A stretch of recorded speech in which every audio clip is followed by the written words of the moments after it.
একটা কথা প্রায়ই শোনা যায় যে স্টিভ জবস অ্যাপল তৈরি করেছেন ঠিকই, কিন্তু যদি টিম কুক না থাকতো তাহলে অ্যাপল আজকের এই অবস্থানে আসতো না। টিম কুকই আসলে অ্যাপলকে এই $1 ট্রিলিয়ন কোম্পানিতে পরিণত করেছেন। টিম কুকের হেল্প নিয়ে স্টিভ জবস রাইট টাইমে প্রোডাক্ট ডেলিভার করতে পারতেন। এই কথাটা আসলে কতটুকু সত্য, আপনি যদি এটা নিয়ে একটু ঘাটাঘাটি করতে যান তাহলে আপনি দেখবেন যে টিম কুক মানুষটা আসলে ভয়াবহ লেভেলের ডিসিপ্লিনড, এবং সে এই যে ডিসিপ্লিনড হয়ে উঠেছিল বা এখনও আছে, এই জিনিসটার পেছনে আসলে তার লাইফের অনেক বড় একটা ভূমিকা আছে। তার লাইফের লেসনগুলো এত কংক্রিট যে তাকে লাইফ তৈরি করেছে ওভাবে। আসেন টিম কুকের লাইফটা একটু দেখি কেমন ছিল, একটা আইডিয়া নেই। কারণ সচরাচর স্টিভ জবস, ইলন মাস্ক, তারপরে মার্ক জাকারবার্গ, এদের লাইফের কথা আসে। টিম কুকের লাইফের কথা কিন্তু খুব বেশি একটা শোনা যায় না। টিম কুক আমেরিকার খুব মধ্যবিত্ত এবং সাদামাটা পরিবারের সন্তান। এমনকি তার জন্ম আমেরিকার এমন একটা পার্টে যেটা অন্যান্য অংশের তুলনায় যথেষ্ট পিছিয়ে ছিল তার জন্মের সময়টায়, বা সে যখন বড় হয়েছিল ওই এলাকায়, সে সময়টা অ্যালাবামায়। তার বাবা ছিলেন শিপইয়ার্ডের শ্রমিক এবং তার মা লোকাল ফার্মেসিতে কাজ করতেন। আপনি এইটুকু শুনেই হয়তো বুঝতে পারছেন যে টিপিক্যাল একটা স্ট্রাগলিং লাইফ যেটা হয় একটা পরিবারের, মধ্যবিত্ত পরিবারের, সেই লাইফটাই ছিল টিম কুকের। এবং টিম কুককে খুব আর্লি অন কাজে ঢুকে যেতে হয়েছিল, টাকা পয়সার কথা ভাবতে হয়েছিল। এটা এই জন্য না যে ফ্যামিলিতে দিতে হবে, এটা এই জন্য যে তার বাসা তাকে ওইভাবে তৈরি করছিল। সে ওই রকম পরিবারের সন্তান যে আগে থেকেই তুমি প্রিপেয়ার্ড হও এরকম লাইফে স্ট্রাগলের জন্য। মাত্র 12 বছর বয়সে টিম কুক পেপার ডেলিভারি শুরু করে, এবং তাকে এই পেপার ডেলিভারি করার জন্য রাত 3টায় উঠতে হতো, কারণ ওই টাইমে পেপারটা আসতো। এবং এটা দিনের পর দিন তাকে করে যেতে হয়েছে, কারণ সে যদি রাত 3টায় না আসতে পারে পেপারটা ধরতে পারবে না। আর পেপার তো রেগুলার থিং, বিষয়টা তো এমন না যে আজকে পেপার আসছে কালকে পেপার আসে না, তা না। তো এইটা ছিল তার ডিসিপ্লিন হওয়ার ক্ষেত্রে প্রথম লেসন লাইফের। পরবর্তীতে সে এটা তার থাকে নাই, সে এলাকার লোকাল ফার্মেসিতেও কাজ করে মায়ের সঙ্গে গিয়ে। তবে এখান থেকে সে সময়ের কাজ সময়ে করা এই লেসনটা নিয়ে যায়। টিম কুকের আরেকটা জিনিস ছিল, সেটা হচ্ছে সে খুব ভালো স্টুডেন্ট ছিল। সে যে স্কুলে পড়তো সেখানকার সহপাঠী এবং টিচাররা বলেছে পরবর্তীতে যে টিম কুক এত কম্পিটিটিভ ছিল যে তাকে হারানো প্রায় ইম্পসিবল ছিল। কিন্তু টিম কুক এত পড়ালেখায় ভালো হওয়া সত্ত্বেও কেউ কখনো কল্পনা করে নাই যে এই মানুষটা কোনোদিন ইউনিভার্সিটিতে যাবে। তার কারণ হচ্ছে আশপাশের পরিবেশ। ওই টাইমে অ্যালাবামা থেকে খুব কম মানুষই ইউনিভার্সিটিতে পড়তে যেত, এবং যারা যেত তাদের আসলে আর্থিক সঙ্গতি অনেক বেশি থাকতো। টিম কুক সেখানে খুব মধ্যবিত্ত পরিবারের সন্তান, তো তার যাওয়ার চান্স ছিলই না। দেখেন ডিসিপ্লিনড হওয়া কিভাবে টিম কুককে পরবর্তীতে লাইফে হেল্প করেছে। টিম কুক যখন পরবর্তীতে ইউনিভার্সিটিতে যায় তখন এটার যে খরচের ধাক্কাটা এটা সে দিয়েছিল তার পার্সোনাল জমানো টাকা থেকে। এবং এই টাকাটা কোত্থেকে আসছে? এই টাকাটা আসছে ওই যে পেপার ডেলিভারি, ফার্মেসিতে কাজ, সেটার একটা অংশ সে লম্বা সময় ধরে একটু একটু করে জমিয়ে সে এইটার ফান্ডটা তৈরি করেছিল। এটা সে নিজের পিছনে বিনিয়োগ করে। ইউনিভার্সিটিতে যাওয়ার পর দ্রুতই সে বিভিন্ন নতুন নতুন জিনিস শিখতে শুরু করে, এবং তার আগে থেকেই একটা খুব বিজনেস মাইন্ডসেট ছিল। সে বিভিন্ন চ্যালেঞ্জিং কাজ করতে পছন্দ করত। যেমন সে স্কুলে যখন ছিল তখন তার স্কুল ইয়ার বুক বিক্রি করার একটা দায়িত্ব দিয়েছিল তাকে বিজনেস ম্যানেজার করেছিল, এবং সেইবার সে একটা টার্ম বের করেছিল যে হ্যাভ ইউ গট ইয়োর্স, মানে একটা ট্যাগ লাইন টাইপের, এবং এইটাকে টি শার্টে প্রিন্ট করে তার সব সহপাঠীকে দিয়েছিল। ওই বছর দেখা গিয়েছিল যে অন্যান্য সব বছরের তুলনায় সবচেয়ে বেশি ইয়ারবুক বিক্রি হয়েছে, কারণ এই লাইনটাকে সে খুব পপুলার করে ফেলেছিল। তো বোঝা যায় যে টিম কুকের আলাদা একটা বিজনেস মাইন্ডসেট ছিল, আর ইউনিভার্সিটিতে এসে এইটাই ভালোভাবে শেপ পেতে শুরু করে। পাশাপাশি সে শিখে কোডিং, এবং কোডিং জিনিসটা ওই টাইমে অনেকেই খুব একটা প্রেফার করতো না, কারণ এখনকার মতো তার কম্পিউটার অ্যাভেলেবল জিনিস না, খুব বোরিং একটা সাবজেক্ট, কেন মানুষ শিখবে, ম্যাক্সিমাম মানুষই অ্যাভয়েড করতো। কিন্তু টিম কুকের কাছে মনে হয়েছিল যে এই জিনিসটার ফিউচারে খুব বড় একটা ভ্যালু আছে, সো সে এটার পিছনে সময় দেয়। এগুলো করতে করতে রেনল্ড অ্যালুমিনিয়াম নামে একটা প্রতিষ্ঠানে টিম কুকের চাকরি হয় খুব এন্ট্রি লেভেলে, এবং সেখানে গিয়ে সে প্রথমবারের মতো আসলে অফিস স্ট্রাকচারের যে বিষয়টা সেটা দেখে, সেটা শিখতে শুরু করে।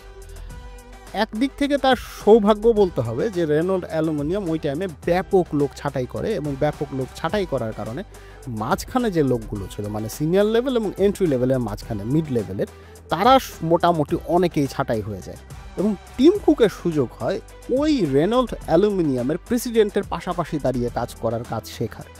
তো ওই টাইমে স্টুডেন্ট লাইফে সে একটা ভ্যালুয়েবল জিনিস শিখে যায়, সেটা হচ্ছে যে কিভাবে হাই লেভেল পার্সনদের সঙ্গে কাজ করতে হয়, তাদেরকে কিভাবে কনভিন্স করতে হয়। এই জিনিসটা তার ব্যাপক কাজে আসে পরবর্তী জবে সে যখন আইবিএমে ঢোকে। আইবিএমে সে ঢুকে ইউনিভার্সিটি গ্র্যাজুয়েশনের পরপরই, এবং ঢোকার পরে তার কাজটা হয় পাইপলাইন ম্যানেজমেন্টের। পাইপলাইন ম্যানেজমেন্টটা কি, একদম সহজ করে বললে এই যে আইবিএম এত কম্পিউটার তৈরি করছে, এগুলোর তো বিভিন্ন উপাদান লাগছে, এই উপাদানগুলো তো তৈরি করতে হচ্ছে। তো এগুলোকে সঠিক সময়ে সঠিক পরিমাণে হাতে পাওয়া এবং এত বেশি পরিমাণ তৈরি না করা যাতে এগুলো উদ্বৃত্ত থেকে যায়, এই জিনিসটাকে ম্যানেজ করার বিষয়টাই হচ্ছে আসলে পাইপলাইন ম্যানেজমেন্ট। এবং টিম কুক এই দায়িত্বটাই নিয়েছিলেন শুরুতে, এবং এটা সে এত এফিশিয়েন্ট ওয়েতে করে যে আইবিএমে তার একটা আলাদা পরিচিতি তৈরি হয়ে যায় এবং সে খুব দ্রুত প্রমোশন পায়। ওই যে ছোটোবেলায় সে শিখেছিল সময়ের কাজ সময়ে করা, একদম পারফেক্ট টাইমটা মেনটেন করা, সেই জিনিসটা এসে তার কাজে দেয় এই পাইপলাইন ম্যানেজমেন্টে। এবং আইবিএম থেকে তাকে বিভিন্ন কোর্স করানো হয় লিডারশিপ ম্যানেজমেন্টের উপরে, এবং সেইগুলো করে। এখন আপনি হয়তো মনে করতে পারেন যে সে আইবিএমে জব করছে, ভালো স্যালারি এবং আইবিএমে প্রমোশনও পাচ্ছে, বিভিন্ন ইন্টারনাল কোর্স করছে, সো সে পার্সোনালি হয়তো আর কিছু করছে না। বিষয়টা কিন্তু এরকম ছিল না। টিম কুক আরেকটা ইউনিভার্সিটিতে পার্সোনালি কোর্সও করছিল ম্যানেজমেন্টের উপরে। মানে সে নিজেকে গড়ে পিটে তৈরি করা কখনো থামায় নাই। আইবিএমে যখন সে মোটামুটি ভালো পজিশনে, সে সময় তার কাছে আসলো একটা নতুন কোম্পানি, এটার নাম হচ্ছে ইন্টেলিজেন্ট ইলেকট্রনিক্স। তো এই ইন্টেলিজেন্ট ইলেকট্রনিক্স তাকে অফার দিয়ে তাদের প্রতিষ্ঠানে নিয়ে গেল, এবং টিম কুক তাদের প্রতিষ্ঠানে গেল কারণ বেটার অফার, বেটার স্যালারি। কিন্তু প্রতিষ্ঠান ওয়াইজ যদি আপনি চিন্তা করেন তাহলে ইন্টেলিজেন্স ইলেকট্রনিক্স খুব ছোট এবং সামান্য একটা প্রতিষ্ঠান, যেখানে আইবিএম অলরেডি প্রতিষ্ঠিত। এখান থেকে বোঝা যায় যে সে ঝুঁকি নিতে কখনো পিছপা হয়নি। ওই প্রতিষ্ঠানটা পরবর্তীতে জেনারেল ইলেকট্রিকের কাছে $136 মিলিয়ন বিক্রি হয়ে যায়, এবং এই ডিলটা টিম কুকই করেছিল। এই ইন্টেলিজেন্ট ইলেকট্রনিক্স বিক্রি হওয়ার পর টিম কুক চলে আসলো কম্প্যাকে। কম্প্যাক ওই সময় কম্পিউটার জগতের বিখ্যাত একটা নাম, মোটামুটি সবাই এটার নাম জানে, বেশ প্রতিষ্ঠিত একটা কোম্পানি, এবং এইটাতে খুব ভালো বেতনে সে চাকরি বাকরি করা শুরু করলো। ওখানেও তার কাজ প্রায় সিমিলার, ম্যানুফ্যাকচারিংয়ের দিকটা দেখা। এখানে সে ভালোই করছিল, ঠিক এরকম টাইমেই তার কাছে আসে অ্যাপলের অফারটা। এবং অ্যাপলের অফারটা যখন তার কাছে আসে, তাকে আশপাশের অনেকেই মানা করেছিল যে তুমি এই প্রতিষ্ঠানটা যেও না, এবং তারা আসলে যৌক্তিক দিক থেকে চিন্তা করলে ঠিক কথাই বলছিল। কম্প্যাক অলরেডি এস্টাবলিশড, অন্যদিকে অ্যাপল দেউলিয়া হয়ে যাওয়ার পথে। স্টিভ জবস ফিরে এসেছে, স্টিভ জবস এটাকে বাঁচানোর চেষ্টা করছে, কিন্তু এটা যে বাঁচবে এরকম কোনো গ্যারান্টি নেই। সো ক্যারিয়ার ওয়াইজ যদি আপনি চিন্তা করেন তাহলে এইখানে যাওয়াটা তার জন্য ঠিক লজিক্যাল না। কিন্তু টিম কুক এই অফারটা নিল কেন? স্টিভ জবসের একটা কথা তার খুব ভালো লেগেছিল, যে ছোট টিম দিয়েও অনেক বড় কিছু করা সম্ভব। আর দ্বিতীয় আরেকটা জিনিস সে শেয়ার করেছিল টিম কুকের সঙ্গে, সেটা হলো এই যে কম্পিউটার, এটাকে সে কনজিউমার লেভেলে নিয়ে যেতে চাচ্ছে, সাধারণ মানুষের হাতে তুলে দিতে চাচ্ছে। এটাকে সে শুধু ব্যবসায়ী শ্রেণীর হাতে দিতে চাচ্ছে না। এই জিনিসটা টিম কুকের ভালো লেগেছিল। তো অ্যাপলে যাওয়ার পর টিম কুকের সবচেয়ে বড় চ্যালেঞ্জটা ছিল যে নতুন যে প্রোডাক্টটা স্টিভ জবস নিয়ে আসবে, সেই প্রোডাক্টটা দ্রুত সময়ের মধ্যে মার্কেটে নামিয়ে দেওয়া, কারণ অ্যাপলের অর্থনৈতিক অবস্থা ভালো না, এবং এইটা যত এফিশিয়েন্ট ওয়েতে তার পক্ষে করা সম্ভব হবে, অ্যাপল তত বেশি প্রফিট করতে পারবে। আর অ্যাপল প্রফিট করা মানে এই কোম্পানিটা টিকে থাকা, মানে এইটা লাইফ অ্যান্ড ডেথ নির্ভর করছিল টিম কুকের কাজের উপরে। এবং টিম কুক খুব পারফেক্টলি কাজ করে। স্টিভ জবস যে প্রোডাক্টটা আনতে চাচ্ছিল সেটা মাত্র 5 মাসের মধ্যে সে লঞ্চ করার ব্যবস্থা করে। সেই প্রোডাক্ট ব্যাপক জনপ্রিয় হয়, আপনারা সবাই এই প্রোডাক্টটা চিনেন, এবং আলটিমেটলি গিয়ে দেখা যায় যে অ্যাপল যে লাইফলাইনটা চাচ্ছিল সেই লাইফলাইনটা সে পেয়ে গেছে। তো ওই টাইমে টিম কুক অ্যাপলের ভেতরের বিভিন্ন সমস্যা ফাইন্ড আউট করা শুরু করে, যে এইখানে কি আছে, এবং তার উপরে দায়িত্ব বর্তায় যে আপনি অ্যাপলকে একটা এফিশিয়েন্ট কোম্পানিতে পরিণত করবেন, লাগলে আপনি লোক কমাবেন, ফ্যাক্টরি সরাবেন, যেটা করার প্রয়োজন করবেন। তো টিম কুক খুঁজে খুঁজে বের করে কি করলে অ্যাপল আরও ভালো হবে, এবং সে দেখতে পায় যে অ্যাপলের প্রোডাকশনগুলো হয় আমেরিকার মাটিতে, এবং আমেরিকার মাটিতে যখন প্রোডাকশন হয় সেখানে তাদেরকে ট্যাক্স দিতে হয়, তারপর সেখানে লেবার কস্ট বেশি। তো এই যে অ্যাপল এখন যে চায়নাতে প্রোডাকশনটা করে, তাদের আইফোন বলেন বা অন্যান্য জিনিসের বলেন, এই ডিরেকশনের দিকে আসলে অ্যাপলকে নিয়ে গিয়েছিল টিম কুক। কারণ সে দেখেছিল চায়নায় যদি প্রোডাকশন করা যায় তাহলে প্রোডাকশন কস্ট কমে আসবে, অ্যাপলের প্রফিট বেশি হবে এবং অ্যাপল টিকে থাকতে পারবে। এইটা কিন্তু স্টিভ জবস ভাবে নাই। স্টিভ জবস যখন প্রথম আইপডের ঘোষণা দেয়, আইপডের প্রোডাকশন শুরু হয়, তখন সেটাকে নিয়ে যাওয়া হয় চীনে এবং এটার মাধ্যমেই অ্যাপল প্রথমবারের মতো দেশের বাইরে প্রোডাকশনের কাজে হাত দেয়। আলটিমেটলি সেটা কিভাবে ওয়ার্কআউট করেছে সেটা তো আপনারা দেখতেই পাচ্ছেন। আমরা প্রায়ই আইফোনের জন্য স্টিভ জবসকে বাহবা দিই এবং সে বাহবা পাওয়ার যোগ্য, কারণ এই জিনিসটার চিন্তা ভাবনায় সে করেছে। কিন্তু আইফোন বাজারে কম্পিটিশনে টিকতেই পারতো না যদি টিম কুক না থাকতো। সে এমন একটা চুক্তি করেছিল যে চুক্তির কারণে আইফোন বাজারে অন্যান্য কম্পিটিটরদের চেয়ে অনেক এগিয়ে গিয়েছিল। এই চুক্তিটা কি ছিল? স্টিভ জবস চিন্তা করেছিল যে আইফোনে সে ফ্ল্যাশ স্টোরেজ ইউজ করবে। তো ওই টাইমে ফ্ল্যাশ স্টোরেজের যে কয়েকটা সাপ্লায়ার ছিল তারা এইটা সবার কাছেই বিক্রি করত। তো টিম কুক চিন্তা করে দেখলো যে আমি যদি এদের কাছ থেকে আমার প্রয়োজন অনুযায়ী কিনতে যাই, যেটা সবসময় অ্যাপল করে, তাহলে আমি পিছিয়ে যাব।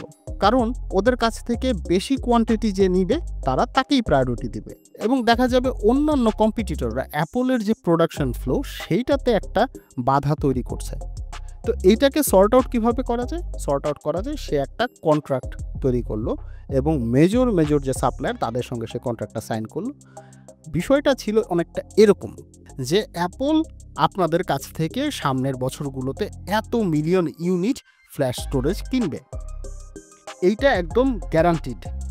কিন্তু যখন অ্যাপল এটা চাবে তখন আপনাদের আগে অ্যাপলকে দিতে হবে, আপনারা অন্য কাউকে প্রায়োরিটি দিতে পারবেন না। আপনাদের সবসময় প্রায়োরিটি থাকবে অ্যাপল। এটা কিন্তু এক ধরনের রিস্ক ছিল, কারণ আপনি একটু চিন্তা করেন, আইফোন তখনও লঞ্চ হয় নাই, আইফোন কেবল প্ল্যানিং ফেজে আছে।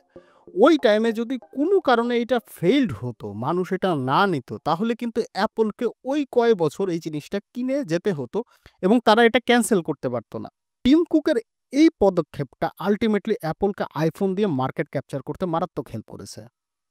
সেটাও কিভাবে টার্ন আউট হয়েছে আমরা কিন্তু সবাই দেখছি। তো টিম কুকের আলটিমেট এরকম অনেক পদক্ষেপ আছে যেগুলো অ্যাপলকে আজকের এই অবস্থানে নিয়ে এসেছে। এবং স্টিভ জবস এবং টিম কুক মিলে একটা জুটি তৈরি হয়েছিল, যে জুটিটা ছিল খুব অদ্ভুত জুটি।